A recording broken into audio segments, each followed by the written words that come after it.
Ok, el día de hoy voy a presentar sobre el número Mach y el efecto Schlieren. De primero voy a hablar sobre el número Mach. Ahora, ¿quién creó el número Mach? Este número fue propuesto por el físico y filósofo austríaco Ernst Mach, de ahí viene el Mach, como una manera sencilla de expresar la velocidad de un objeto con respecto a la velocidad de sonido. Pero realmente, ¿qué es el número Mach? Es una medida de velocidad relativa que se define como el cociente entre la velocidad de un objeto y la velocidad del sonido, en el medio en que se mueve dicho objeto. ¿Cómo se mide el número Mach? Si un objeto diminuto se desplaza en el aire a una velocidad de cuando la velocidad es menos de la velocidad del sonido, eh, el movimiento del objeto crea perturbaciones de presión, las cuales se propagan esféricamente hacia el exterior a partir del objeto con una velocidad del sonido, este siendo c. Si el objeto no estuviera en movimiento, los frentes de onda se extenderían esféricamente y tendrían las posiciones que se ilustran a continuación, en intervalos sucesivos de tiempo. Los frentes de ondas emergen para formar un frente plano y el fluido que está delante de este frente no recibe ningún efecto del movimiento de la partícula. Si por algún motivo la velocidad local es mayor que la velocidad del sonido, las pulsaciones individuales se combinan para formar un patrón cónico, como se lo ilustra a continuación. La fórmula para sacar el número Mach es Mach igual a velocidad sobre velocidad del sonido. Aquí tenemos un ejemplo que cuando la velocidad del sonido puede tener varias variaciones, puede tener variaciones como temperatura. Asumamos que la temperatura es de 15 Celsius. 15 Celsius. Eso sería 340 metros el segundo o 1224 kilómetros por hora. Ya que tenemos la variable c, la velocidad del sonido, tenemos que encontrar la velocidad del objeto. La velocidad del objeto de una aviación comercial puede llegar a ser entre 810 y 920 kilómetros por hora. Digamos de que el avión va a 860 kilómetros por hora. Ya que tenemos la velocidad del objeto y la velocidad del sonido, podemos descubrir que la velocidad Mach del avión es de 0.70. Eh, el número Mach se puede utilizar para indicar la velocidad de un objeto en comparación con la velocidad del sonido.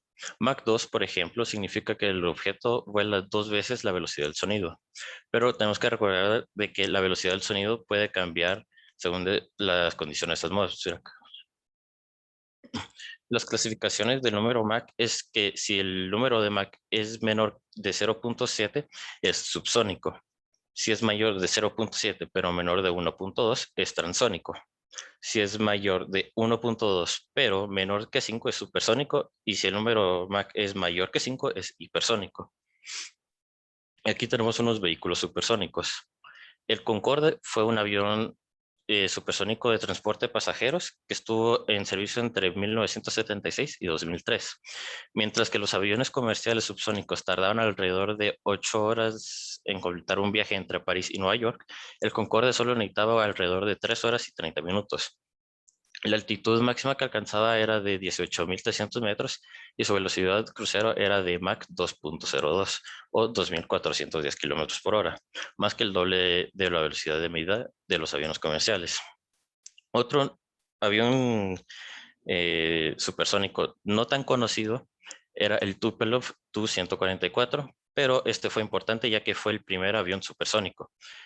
El Tu-144 superó por primera vez la barrera del sonido el 5 de junio de 1969 y por segunda vez el 15 de julio de 1969, convirtiéndose así en el primer transporte comercial que excedió la velocidad de Mach 2.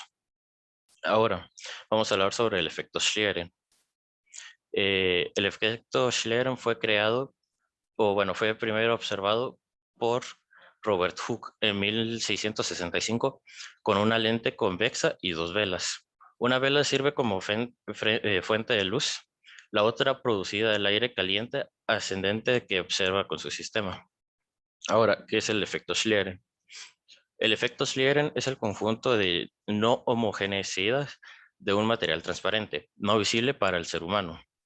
Se comenzó a estudiar tal efecto, al parecer la necesidad de desarrollar lentes de gran calidad que no presentaran estas no homogeneidades. Estas no homogeneidades se localizan en el camino de la luz al atravesar un fluido u objeto y son la causa de su desviación. Desviación que es observable mediante conversión a sombras en un sistema de fotografía Schlieren. ¿Para qué se usa este efecto? Se utiliza para estudiar los flujos del aire en situaciones de velocidades supersónicas como pueden ser en aeronáutica o balística, para fotografiar el flujo de aire que rodea un objeto en movimiento. Su importancia está cambiando debido al creciente uso de la mecánica de fluidos computacionales, que usa el mismo principio para mostrar los resultados calculados informáticamente. Aquí tenemos unos ejemplos. En el lado izquierdo tenemos una fotografía Schlieren en color que muestra las diferencias de densidades del aire caliente sobre la punta de un soldado caliente.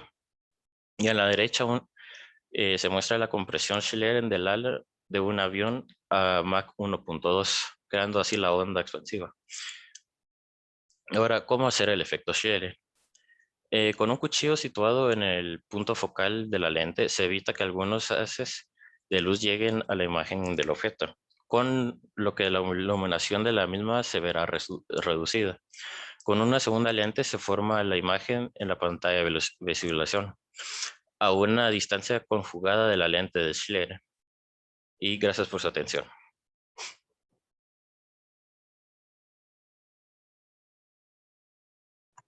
Muchas gracias, Samuel.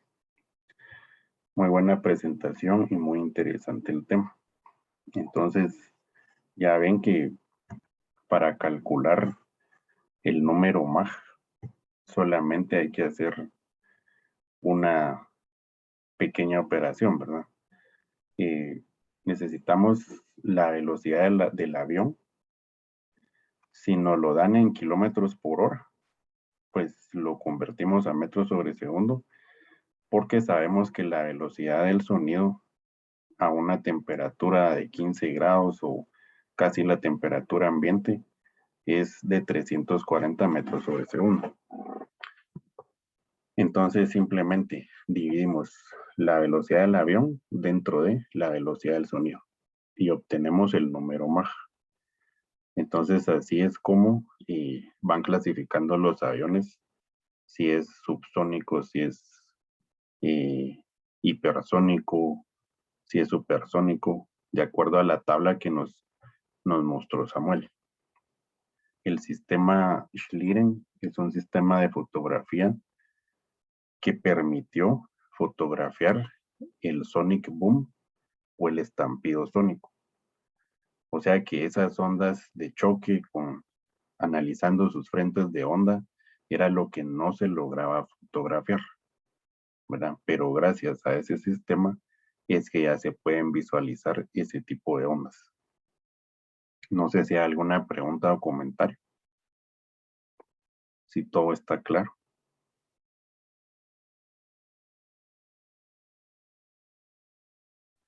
Si no, pues entonces continuamos con el siguiente expositor. Muchas gracias, Samuel.